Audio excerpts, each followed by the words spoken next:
Salut à tous, je suis très contente de vous retrouver aujourd'hui dans une nouvelle vidéo. Vous l'aurez vu dans le titre, je vais vous parler des 3 premiers romans que j'ai lus en ce mois de novembre. Je vais même plutôt vous parler un petit peu d'un 4e, mais je vous en parle de suite, comme ça on va ne pas faire durer trop le suspense.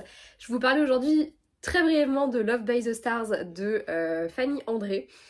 Qui est la réédition de son roman Premier Rôle, édité du coup en plusieurs parties en e-book. Donc c'est une réédition, c'est-à-dire que le texte a été revu et corrigé, mais globalement l'histoire est la même. Donc si vous avez lu Premier Rôle, que vous l'avez adoré, et que vous seriez pas contre une petite relecture, je pense que ça peut vous faire plutôt du bien, d'autant plus que pour l'instant moi cette histoire je l'aime beaucoup.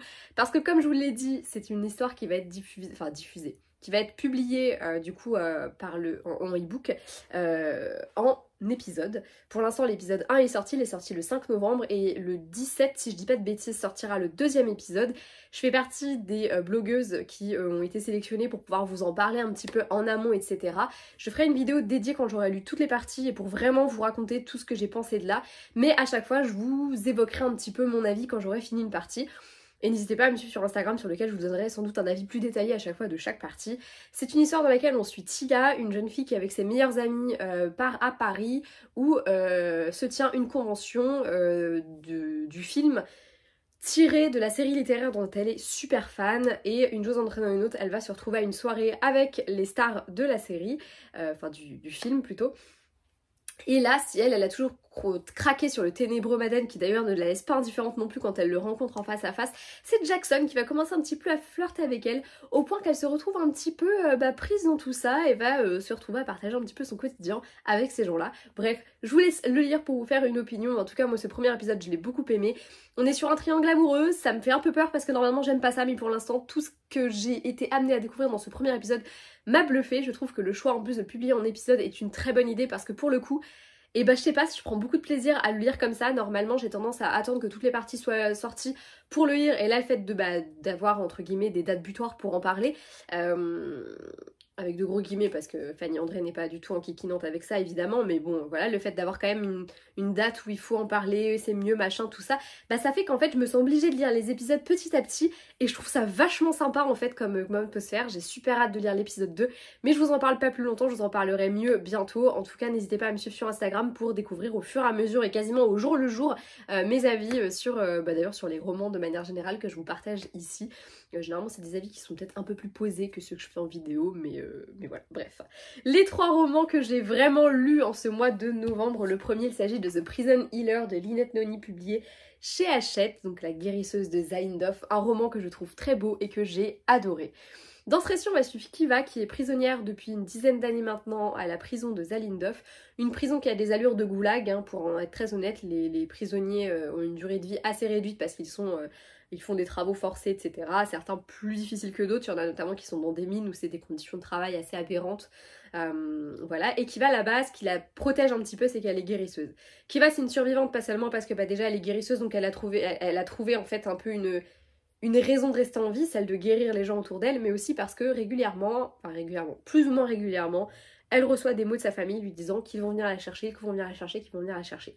Le jour où la reine rebelle est emprisonnée et arrive dans son infirmerie parce qu'elle est mourante, elle reçoit avec elle un mot: ne la laisse pas mourir, nous arrivons. Alors là évidemment Kiva, elle va tout faire pour la garder en vie, quitte à se mettre elle-même en danger. Voilà. Roman que j'ai beaucoup aimé pendant les 3/4 de ma lecture, mais comme je commençais un petit peu à le traîner sur la fin, j'en avais ras le cul.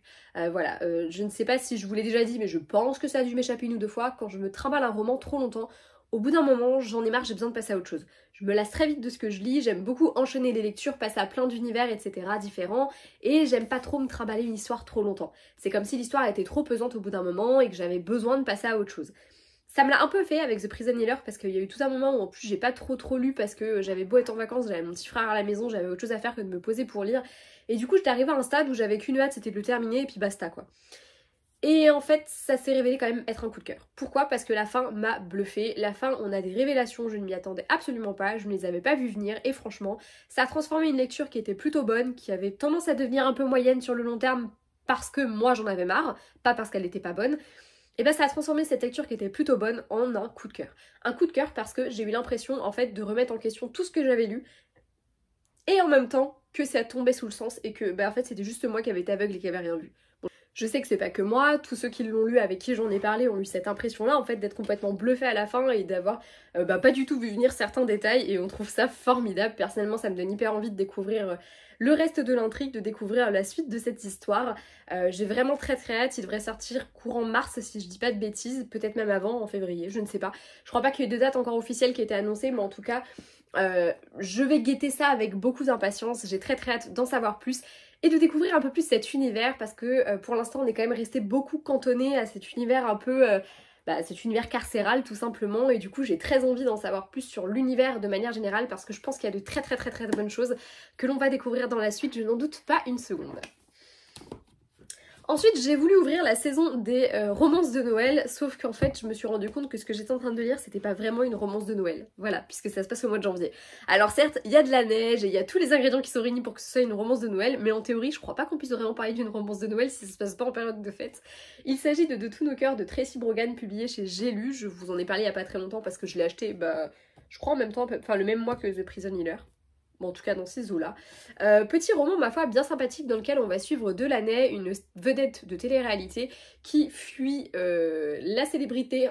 Elle va se réfugier dans le Michigan en pleine tempête de neige, elle a très bien choisi son moment, dans une petite baraque éloignée de tous, parce que tout simplement elle est la star d'un porno contre son gré, puisque son ex l'a filmé non seulement contre son gré, mais en plus de ça a posté la vidéo parce que tant qu'à faire, ça lui fait un petit peu de notoriété. Espèce d'enfoiré. Les choses auraient pu très bien se passer, elle aurait pu attendre que tout se tasse puis repartir dans sa vie, mais le destin l'a décidé autrement, puisque un soir elle rentre et sous sa douche il y a un mec qui se déclare être le propriétaire des lieux. Il va se passer énormément de choses, vous en doutez, on est sur de la romance, donc il va se passer des petites choses entre le fameux, comment il s'appelle, Grant? Ouais c'est ça, entre Grant et Delaney, voilà. Franchement moi j'ai bien aimé, c'était plutôt sympa. Le début me laissait un petit peu bof, et puis en fait au fur et à mesure il y a plein de petits éléments qui se passent, il se passe plein de choses. Beaucoup de... Comment on appelle ça? Ouais, bien sûr. Beaucoup putain. Bon, il se passe plein de choses, tout simplement, et c'est ce qui fait que, en fait, on se laisse prendre au jeu, on a envie d'en savoir plus. La romance est très sympa, elle s'installe assez doucement, après les choses... Comme souvent dans ce genre de récit, vont un peu vite, on se déclare notre amour éternel en 2 minutes et demie, mais voilà, c'était assez sympa. En plus de ça, Delaney, elle cache qui elle est, donc on a vraiment ce côté un petit peu secret de sa personnalité, de qui elle est réellement. Elle cache beaucoup de choses à Grant, et forcément on sait qu'à un moment donné ça risque de lui éclater à la gueule, donc on attend, et en même temps on se dit allez parle-lui, dis-lui les choses. Ça donne des scènes assez sympas. Voilà, j'ai trouvé que c'était globalement une romance très mignonne. Voilà, un peu déçue que ce ne soit pas une romance de Noël parce que c'était ce que je voulais lire à ce moment-là, mais en même temps on est tellement dans une ambiance hivernale, notamment le fait qu'à un moment donné ils se retrouvent en bagnole et ils sont coincés dans une tempête de neige. Il y a beaucoup de liens aussi avec justement la télévision, etc. Et c'était assez sympa de découvrir aussi cet aspect-là. Ça m'a fait penser un petit peu, sans beaucoup de rapport en fait, mais aux Sirènes de Malibu, parce que le père de Delaney est une vedette de pop, je crois. Enfin bref, c'est une vedette des années 80, et du coup j'ai trouvé ça assez rigolo. Ça m'a fait faire le parallèle avec les Sirènes de Malibu, où on suit les enfants pareil d'une star des années 70, une star de rock des années 70. Voilà, je trouvais que c'était assez sympa, et ouais, globalement c'est une histoire très mignonne, de la romance comme on aime, un peu cocooning et très sympatoche, et j'ai pris beaucoup de plaisir à lire. Voilà. J'en parle pas pendant 10 ans parce qu'il n'y a pas grand chose de plus à en dire, ça n'a pas été un coup de cœur éternel, mais c'était une lecture sympa et je regrette pas du tout de l'avoir découvert. Ensuite, je suis passée au thriller Young Adult avec Ne te retourne pas de Jennifer L. Armentrout, publié chez J'ai lu, que j'ai emprunté à la bibliothèque. Il faut savoir que ça faisait littéralement des mois que j'attendais que le bouquin arrive. Ma réservation, je l'avais déjà réservée 2 fois avant, elle se faisait strike à chaque fois, je ne sais pas pourquoi. Et là, enfin, on a entendu mes appels et j'ai enfin pu le réserver, le récupérer et le lire, et j'ai plutôt bien aimé ce thriller.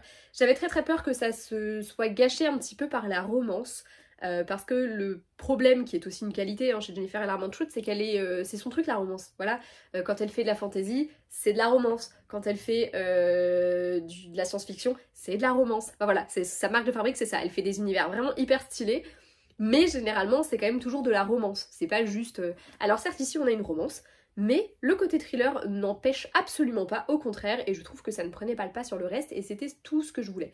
Dans ce récit, on va suivre Samantha qui a la petite vie parfaite, c'est une fille populaire, un peu garce sur les bords, elle vient d'une famille qui est très aisée, elle sort avec le plus beau mec du lycée, bref, elle a la petite vie que tout le monde voudrait, et un jour, elle va avoir absolument tout oublié. On va la retrouver errant sur une route de campagne, sans aucun souvenir. Elle n'est pas capable de se souvenir de son propre prénom, elle ne se rappelle pas de ses parents, elle se rappelle de rien de ce qui s'est passé, on sait juste que, bah elle, on l'a retrouvée, blessée et sans mémoire, alors qu'elle avait disparu avec sa meilleure amie Cassie, qu'on ne retrouve pas. Voilà.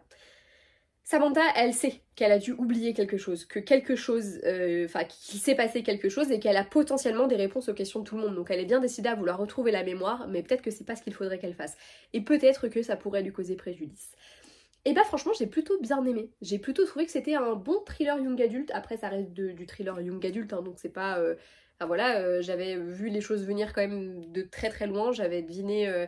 En fait, dès le début, il y a un détail qui m'a un peu... qui m'a fait me dire que peut-être, voilà, il y avait un lien avec telle chose. Après, je me suis un peu éloignée, mais parce que l'autrice fait en sorte qu'on s'éloigne et qu'on voit plutôt telle chose, telle chose. Elle nous donne des indices sur d'autres personnes et on finit par se dire voilà. Mais à la fin, quand on a la révélation finale, je n'ai pas été surprise parce que je l'avais déjà vu venir. Et au fur et à mesure que la fin se rapprochait, j'avais compris de quoi il était question. Donc voilà, j'avais compris le truc. Il n'empêche que j'ai trouvé que c'était plutôt bien ficelé. C'était hyper glaçant parce qu'en fait les révélations finales, tu te dis mais ah oui d'accord, ok, donc tu as fait ça pour ça. Ok, d'accord, très bien, tu es vraiment une personne affreuse.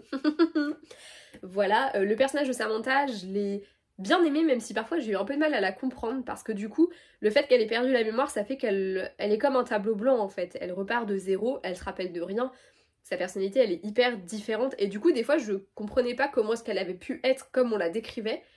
Et que dans le même temps, aujourd'hui, toutes ces choses-là, c'est des choses qui la débectent complètement, qu'elle soit vraiment dégoûtée par les propos de ses amis, alors que c'est des propos qu'elle-même aurait tenus. Je me suis dit, ah ouais, d'accord, donc elle a vraiment, elle est passée du tout au tout. Après, c'est cohérent, elle n'a pas de souvenirs, mais du coup, il y avait des choses où je me disais, mais je suis pas certaine que les souvenirs créent complètement ta personne. Enfin, j'en sais rien en fait, je ne sais pas, je ne suis pas experte en la matière.